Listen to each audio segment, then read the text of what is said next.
Hey guys, yeah, Bob Branch video, and there was bugs in here, so I'm going to make it a quick hit here. I'm going to first I'm going to tell you about the reviews of the two rides, and I think they were pretty good rides.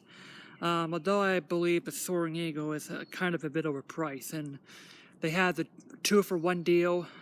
They had the Soaring Eagle and buy the other one for sale, but I think the Soaring Eagle is a little bit overpriced, and I think it should have been priced along the lines of the bumper cars, the new spin zone bumper cars. I think it's actually kind of a bit better than the JGs.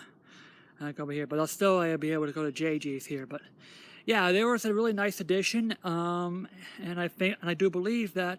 I think it just adds more. It just makes it fresh again.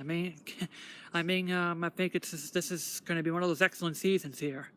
And I'm hearing that they're building and upgrading the arcade to have an arcade restaurant combo. I do believe they should add some stuff at Lancaster. But yeah, I have to say that the Soaring Eagle is kind of cool. But however, I think it's kind of a bit overpriced for its thing here. And you have to wait for them in a line. So yeah, I think it's going to be one of these rides where it's not going to do it every time I go there.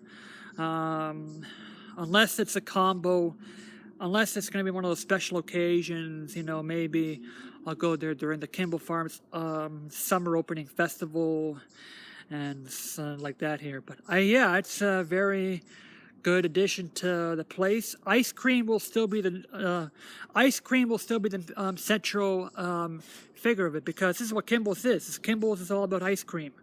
Hopefully they'll come up with new flavors for the summer. Peanut butter Oreo. Unfortunately, they're saying no peanut butter Oreo. It kind of sucks, but I believe that they should add some new flavors of ice cream. Hopefully, I think hopefully they will add some more stuff to the Grill Shack, maybe, and then as a precedent for upgrading the Grill Shack to a restaurant in the future. And I think they'll put some concession stands at the batting area so they could get pizza, sausages, fried dough, corn dogs. Yeah, that could be a very good addition. I think right now the Kimball Farms Westford location, they should upgrade the food service there so you can have the more variety. But I think they should start expanding Lancaster.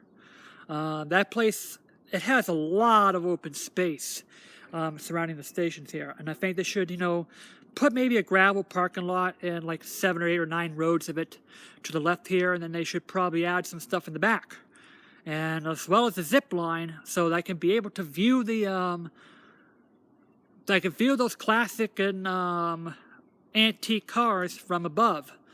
And so yeah, it's a it was really a nice thing for them to put a couple of upgrades to the point here.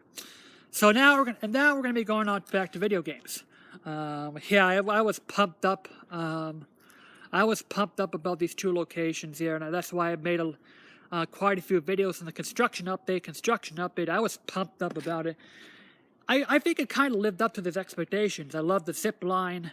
It's just overpriced. I think that's what my opinion is here. Similar places, you can get a zip line ride at other places for like $7, $8, or $9. So I think $8 or $9 is probably more appropriate than $12. So okay, let's go to pre-E3, and it's actually a couple of weeks from now. I don't have high hopes for Nintendo. They're saying that the NX is not going to be shown on E3. I think it's a big mistake because gamers want for Nintendo, or counting on Nintendo to show off stuff. They want to show off what the NX can do. I would love to have third parties and to correct the mistakes they had with the Wii U, because the Wii U has been a complete disaster. They made a mistake from the start.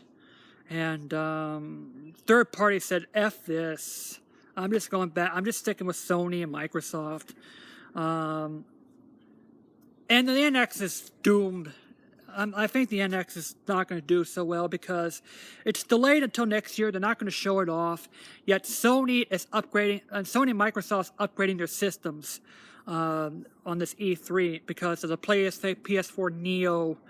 I have kind of mixed feelings about it because I think the newcomers are probably going to be winding up buying the Neo or the Xbox 1.5 or whatever they want to call it over the NX because of the stuff. I mean, the NX needs to wow us in order for us to go back in. So I have to say, Sony and Microsoft will have another good E3 this year. I think Nintendo's one's going to suck.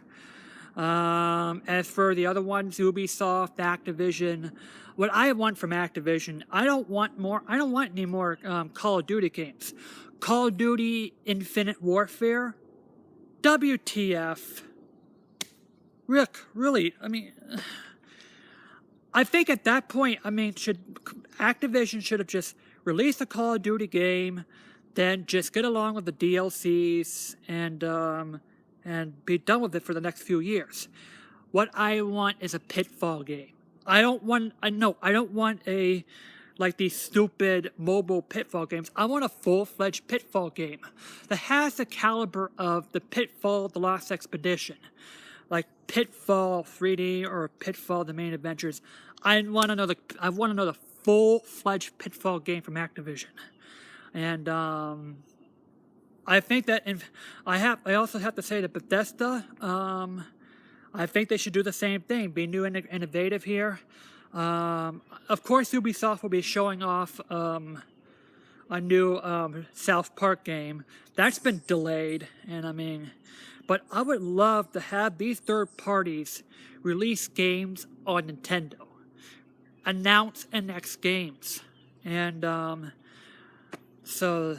Yeah, I mean, that's what I have for E3, kind of a pre-E3 here. So E3's in about a couple of weeks from now. And so, yeah. So this is this week's Bob Branch video. And yeah, JD out. And